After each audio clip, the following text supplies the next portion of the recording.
कौन सोच सकता था कि एक साधारण सा दूध का डिब्बा रे के हाथ में आते ही जेल तोड़ने का सबसे बड़ा हथियार बन जाएगा। लेकिन जैसे ही रे ने उस डिब्बे को फाड़ा, उसमें से एक पतली चमकदार प्लास्टिक की सीट बाहर निकली। मौका मिलते ही उसने उस सीट को जेल के गेट पर लगे पासवर्ड लॉक के ऊपर सावधानी से चिपका दिया। जब गार्ड ने पासवर्ड टाइप किया तो उसकी उंगलियों के निशान उस सीट पर साफ छप गए थे। रे ने एलिमिनेशन मेथड का इस्तेमाल करते हुए जल्दी सही पासवर्ड का कॉम्बिनेशन ढूंढ निकाला, लेकिन असली चुनौती अभी बाकी थी। गेट के बाहर हाथ कैसे निकाला जाए। उसने पहले तो टॉयलेट पेपर से छोटी छोटी गोलियां बनाई और उसमें टूथपेस्ट लगा दिया। इसके साथ ही एक बड़ी पेपर शीट से उन्हें लपेटकर उसने एक चिपचिपा घूसा तैयार किया, मगर इस सब पर कैमरे की नजर न पड़े, इसलिए उसने पहले ही गार्ड की डेली रूटीन जान ली थी। हर बार जब गार्ड उसे सेल में छोड़ता, वह बाहर जाकर सिगरेट पीता और समय बिताता। इस तरह हर दिन 7 मिनट के लिए मॉनिटरिंग रूम खाली रहता था। यही रे का सबसे बड़ा लूप बन गया। हालांकि जेल से भागने के बाद उसे यह पता था कि सफल जेल ब्रेक के 3 मुख्य एलिमेंट होते हैं। पहला, रूटीन की इंफॉर्मेशन, दूसरा जेल का लेआउट को समझना और तीसरा बाहर साथी का होना। अब पहले 2 एलिमेंट पर उसकी पकड़ थी और जेल के स्ट्रक्चर का भी उसे पूरा अंदाजा था। उधर उसने जेल के बगल में एक वीक स्पॉट देखा था जो एक फायर स्टेशन था। रे के पास सिर्फ ब्लैक सेल की लोकेशन थी। सब कुछ समझने के बाद उसने अपना पहला प्लान शुरू कर दिया। एक दिन उसने जानबूझकर एक कैदी को मारकर घायल कर दिया। जैसा उसने सोचा था वैसा ही हुआ। गार्ड ने उसे सजा के तौर पर ब्लैक सेल में डाल दिया। अब जब गार्ड उसे खाना देने आया तो उसने चुपके से कागज की बॉल छोटी खिड़की के लॉक में डाल दी, जिससे वो खिड़की आसानी से खुल गई। पासवर्ड केवल 4 अंकों का था, जिसे उसने जल्दी क्रैक कर लिया। ब्लैक सेल से निकलती ही उसने मॉनिटरिंग सिस्टम पर 1 मिनट पहले का फुटेज चला दिया। इसके बाद उसने फायर स्टेशन से जुड़ी वेंटिलेशन पाइप को ढूंढा और जब गार्ड समय बिता रहे थे, रे पाइप के रास्ते से बाहर निकल गया। वहीं उसकी साथी भी समय पर पहुंच चुकी थी। उसने एक छोटी कार में विस्फोट कर दिया, जिससे फायर अलार्म बज गया। गार्ड्स ने सीसीटीवी देखा, उन्हें सब कुछ नॉर्मल लगा। लेकिन दूसरी ओर रे जब तक फायर स्टेशन में घुस चुका था और उसने जल्दी एक फायर फाइटर की यूनिफॉर्म पहन ली। आखिरकार वह फायर ट्रक के नीचे छुपकर घटना स्थल तक पहुंचा। अफरा तफरी का फायदा उठाकर वह ट्रक से बाहर आया और अपने साथी की गाड़ी में बैठकर सक्सेसफुली वहां से निकल गया। यह रे की 14वीं सफल जेल ब्रेक थी, जहाँ ये खुलासा होता है कि वह कोई नॉर्मल अपराधी नहीं था। उसका असली काम जेलों की सिक्योरिटी को चेक करना था। असल में वह एक सिक्योरिटी कंपनी का ओनर था, जिसकी वजह से वह नकली कैदी बनकर जेलों में घुसता और अपनी काबिलियत से बाहर निकलकर यह प्रूव करता था कि जेल की सिक्योरिटी सिस्टम में सुधार की जरूरत है या नहीं। वो इतनी जेलों से भाग चुका था कि लोग कहते थे कि यह बंदा किसी भी जेल को एस्केप कर सकता है। एक दिन CIA के लोग उसके पास आए और कहा कि उसे एक बहुत ही कड़ी और खुफिया जेल में जाना होगा, जिसका नाम या लोकेशन किसी को बताने का ऑर्डर नहीं था। यह मिशन बहुत खतरनाक था। बावजूद इसके रे मान गया, क्योंकि उसे लाखों डॉलर का यह ऑफर वर्थ इट लगा। कौन जानता था कि पैसा सच में इंसान से कुछ भी करवा सकता है। उन्होंने रे को एक नई पहचान और एक सीक्रेट एग्जिट कोड दिया, जिसका इस्तेमाल वह अगर कुछ गलत हो तो भागने के लिए कर सकता है। जाने से पहले उसके शरीर में एक ट्रैकिंग डिवाइस भी लगाया। अचानक कुछ लोगों ने उसे अगवा कर लिया और इलेक्ट्रिक शॉक दे दिया। इससे पहले कि उसे कुछ समझ आता, उन्होंने उसके हाथ से ट्रैकिंग डिवाइस को निकाल दिया और उसे बेहोश कर दिया। जब उसकी आंखें खुली तो उसने खुद को एक अजीब सी जेल में पाया, जिसमें हर रूम कांच का बना हुआ था और वहाँ पर हर जगह कैमरे थे। उसके आसपास सभी कैदियों को भी ऐसे ही 24 घंटे सुपरविजन में रखा गया था। यह जेल पूरी तरह से हवा में लटकी हुई थी, जिससे कोई भी कैदी जमीन खोद के भागने की सोच भी ना सके। यह देखकर रे को तुरंत समझ में आ गया कि वह एक बुरी सिचुएशन में फंस चुका है। वहां से जितना जल्दी हो सके निकलने के लिए उसने सीक्रेट कोड बोला, लेकिन जेल का जेलर एक टेढ़े दिमाग का आदमी निकला। उसने बिना कुछ सुने रे को फिर से बंद कर दिया। अब यहाँ यह राज सामने आता है कि जेलर किसी ऐसे आदमी से मिला हुआ था जो कि रे का दुश्मन था। कुछ देर बाद रे ने देखा कि यहाँ के गार्ड्स पूरी तरह से हथियार से लैस हैं और चेहरे पर काला मास्क लगाकर घूमते हैं और गार्ड्स की संख्या कैदियों से ज्यादा है, जिसकी वजह से उनका जब मन करता वे किसी को भी मारने या पीटने लग जाते। वहीं कैदियों को टॉर्चर करने के लिए एक भयानक कमरा भी बनाया गया था, जहाँ अंदर जाते ही तेज रोशनी से आंखें चकाचौंध हो जाती थी। इसके अलावा वहाँ का तापमान भी बहुत ज्यादा था, लेकिन इसके बावजूद रे जैसे तैसे पूरे कमरे की जांच पड़ताल करने लगा। तभी मुआयना करते हुए उसकी नजर फर्श पर स्टील प्लेट से जुड़ी कील पर पड़ी। उसी समय उसके दिमाग में एक आइडिया आया। बाहर निकलने के बाद उसने प्लान बनाना शुरू कर दिया। अब जेल से बाहर निकलने के लिए उसे किसी की सख्त जरूरत थी।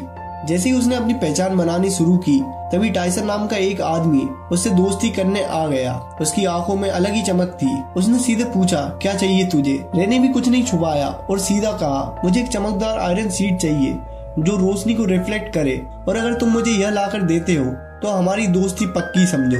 इस पर टाइसन भी राजी हो गया। इसके बाद वह सीधा जेलर के पास पहुंचा और उसे उल्टा सीधा कहने लगा, जिससे टेढ़े दिमाग का जेलर गुस्से में आकर उसे वाटर टॉर्चर देने लगा। हालांकि इसी बीच टाइसन ने चालाकी से उस कमरे का ड्रेन कवर निकाल लिया। काफी मार खाने के बाद उसने वह कवर रे के हवाले कर दिया। रे को लगा यह आदमी तो काफी शातिर खिलाड़ी निकला। टाइसन से इम्प्रेस होकर उसने अपनी असली पहचान बता दी कि मैं एक जेल ब्रेकर हूँ। इसी के साथ उसने अपना एनालिसिस भी बता दिया कि इस जेल का स्ट्रक्चर वर्टिकल है, जिसका मतलब यह जेल अंडरग्राउंड में बनाई गई है। दरअसल जब रे टॉर्चर रूम में था तो उसने जमीन के नीचे से पानी की आवाज सुनी थी, जिसका मतलब वहाँ एक पानी की पाइपलाइन हो सकती है जिससे उन्हें भागने का रास्ता मिल सकता है। इस सब के बाद टाइसन ने जानबूझकर जेल के गुंडे मार्को ब्रदर्स से पंगा ले लिया। उधर रे ने रोटी को हथेली में छुपा लिया। फिर जैसे ही मार्को के आदमियों ने जेल में मारपीट मचाई, प्लान के अकॉर्डिंग दोनों को टॉर्चर रूम में डाल दिया गया। वहाँ पहुंचते ही रे ने फौरन ड्रेन कवर निकाला और उसकी रिफ्लेक्शन से कीलों पर फोकस डाला। देखते ही देखते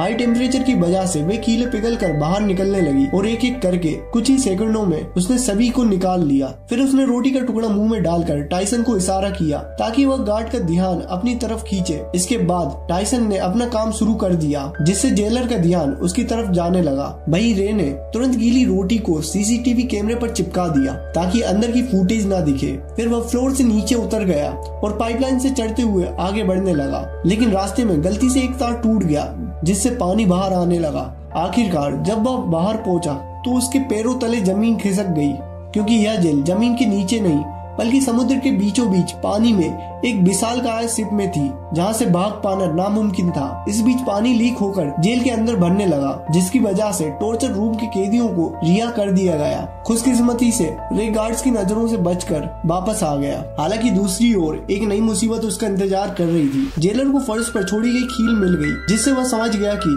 रे ने जेल तोड़ने की कोशिश की है। उसके बाद उसने फौरन एक आदमी को कॉल लगाया, जहां यह राज खुला कि रे को इस जेल में फंसाने वाला और कोई नहीं बल्कि उसका बिजनेस पार्टनर लेस्टर निकला, जिसने कंपनी की लालच में आकर यह साजिश रची। अब अगले दिन किसे पता था कि रे के ऊपर टॉर्चर के बादल मंडराने लगेंगे। जब जब वह सोने की कोशिश करता, गार्ड्स उसे जगा देते और इसका फायदा उठाकर वह उसे खूब मारते पीटते भी थे। ऐसे ही कई दिन बीत गए। रे पूरा दिन बेहोशी और थकान में रहता। आखिरकार उसकी हालत देखकर गार्ड्स उसे रोज मेडिकल रूम ले जाने लगे। कुछ दिनों के बाद टॉर्चर का सिलसिला खत्म हो गया और उसने फिर से प्लान बनाना शुरू कर दिया। दरअसल खाना खाने के बहाने बट टेबल के नीचे चोरी छुपे एक डायरेक्शन बताने वाला डिवाइस बनाने लगा। इसी दौरान उसने मार्को से मिलकर उसे अपनी टीम में शामिल कर लिया, जिसके बाद तीनों ने मिलकर एक शानदार प्लान बनाया। प्लान के हिसाब से मार्को ने जेलर से झूठ बोला कि मेरे पास खुफिया जानकारी है जो मुझे डेक पर जाकर पहुंचानी है। यह सुनते ही जेलर ने उसे डेक पर जाने की परमिशन दे दी। अब वहाँ पहुँचते ही मार्को ने डायरेक्शन डिटेक्टर से मेजर करना शुरू कर दिया, मगर रे के लिए इतना काफी नहीं था। उसने नोटिस किया कि फ्लश करते वक्त पानी घड़ी की उल्टी दिशा में घूम रहा था। अब सारे डेटा को एनालिसिस करने के बाद उसने कंक्लूड किया कि वह अभी नॉर्दर्न हेमिस्फीयर में है। फिर एक नया कैदी से पूछने पर पता चला कि अभी नवंबर का महीना चल रहा है। इसके बाद रे ने अपने बॉडी टेम्परेचर को ध्यान में रखकर अनुमान लगाया कि वहाँ का तापमान जरूर मोरेको तट के आसपास का होगा। इतनी मशक्कत के बाद आखिरकार अंत में जाकर उन्होंने क्लियर लोकेशन का पता लगा लिया। हालांकि लोकेशन पता होने के बावजूद वे वहाँ से निकलते भी तो कैसे? तभी टाइसन ने कहा कि अगर हम किसी तरह से बाहर मौजूद मेरे आदमियों तक मैसेज भेज सके तो हमें यहाँ से निकलने से किसी का बाप भी नहीं रोक सकता। उसकी बातें सुनकर रे को लगा कि इस जेल का डॉक्टर शायद उसकी मदद कर सकता है। उसके बाद उन्होंने एक प्लान बनाया जिसके अकॉर्डिंग टाइसन ने जानबूझकर रे पर हमला कर दिया, जिससे वह डॉक्टर के पास जा सके। ऐसे ही कई दिनों तक रे बीमार होने के नाटक करके रोजाना डॉक्टर के पास जाने लगा। डॉक्टर को भी रे का दर्द बर्दाश्त नहीं हुआ और वह उसकी मदद करने के लिए राजी हो गया। अब यहाँ यह खुलासा होता है कि दरअसल डॉक्टर भी यहाँ उम्र कैद की सजा काट रहा था, इसलिए उसने रे को उसके परिवार से मिलने का वादा किया। जिसके बाद उसने गुप्त रूप से रे का मैसेज टाइसन के आदमियों को भेज दिया। सारी तैयारी हो चुकी थी। तभी रात को जेलर ने देखा कि रे दीवार पर कुछ टैप कर रहा था। असल में ये मोर्स कोड था और जब जेलर ने इसे डिकोड किया तो लिखा मिला कि कल सुबह सी ब्लॉक में दंगा होने वाला है। यह देखकर जेलर के पसीने छूट टूटने लगे। उसने तुरंत ही सी ब्लॉक में 3 गुना सिक्योरिटी बढ़ा दी। अब उसे कौन बताए कि यह तो रे का मास्टर स्ट्रोक था। असली दंगा तो उसके अपने ब्लॉक में होने वाला था, जहाँ सिर्फ 2 गार्ड्स ही बचे थे। अब जल्दी ही अगली सुबह 2 गैंग्स आपस में भिड़ जाते हैं। इस हंगामे का फायदा उठाकर रे, टाइसन और मार्को वहाँ से भाग निकलते हैं। तभी भागते भागते रे कैमरे के सामने आकर जेलर को चिढ़ाता है। गुस्से में आकर जेलर सभी गेट्स को बंद करवा देता है। फिर तीनों पाइपलाइन के रास्ते से जेल की छत की तरफ चढ़ते हैं। जब वे डेक के बिल्कुल पास पहुँचते हैं तो उनका रास्ता एक इलेक्ट्रॉनिक गेट से बंद हो जाता है, जिसे खोलने का बस एक ही रास्ता था कि पूरे जेल का पावर ऑफ कर देना। इस जोखिम भरे काम से वापस सबको पकड़ा जा सकता था। वहीं दूसरी तरफ जेलर ने मोशन डिटेक्टर के जरिए उनकी लोकेशन ट्रैक कर ली थी और फिर सारे गार्ड्स उनके पीछे लग गए। तभी भागने के दौरान मार्को को गोली लग जाती है। वह समझ जाता है कि उसका जिंदा बचना अब मुश्किल है, इसलिए वह अपने साथियों को भागने को कहता है और अकेले गार्ड्स को रोकता है। जैसे तैसे रे नीचे पावर रूम में पहुंचकर पूरे शिप का पावर ऑफ कर देता है और ऊपर गेट खुलते ही टाइसन तुरंत डेक पर पहुंच जाता है। खुशकिस्मती से वहाँ हेलीकॉप्टर भी पहुंच चुका था, लेकिन टाइसन के मजबूत इरादों की वजह से वह रे को अकेले छोड़कर जाता भी तो कैसे। उसने मशीन गन उठाई और सामने आने वाले गार्ड्स पर गोलियां चलानी शुरू कर दी। वहीं दूसरी तरफ रे छुपकर पानी के एक टैंक में घुस गया, जहां उसे ढूंढ पाना मुश्किल था। यह देखकर जेलर ने तुरंत आदेश दिया कि शिप को दोबारा रिस्टार्ट करो, जिससे जिस पानी के टैंक में रे छुपा था वह अपने आप फ्लश हो गया, जिससे रे फौरन समुद्र में जा गिरा। रे का दिमाग देखकर जेलर के तो होश ही उड़ गए। टाइसन ने एक बंदूक उसकी तरफ फेंकी। रे ने तुरंत कैच कर लिया और कुछ गोलियां फायर कर दी, जिससे जेलर के पीछे रखे तेल के ड्रम फट गए। इसी के साथ जेलर की वही मौत हो गई। अब सब कुछ शांत हो गया और वे दोनों अफ्रीकन तट पर पहुंच गए। अचानक सामने से एक गाड़ी आई, जिसमें से एक लड़की उतरी।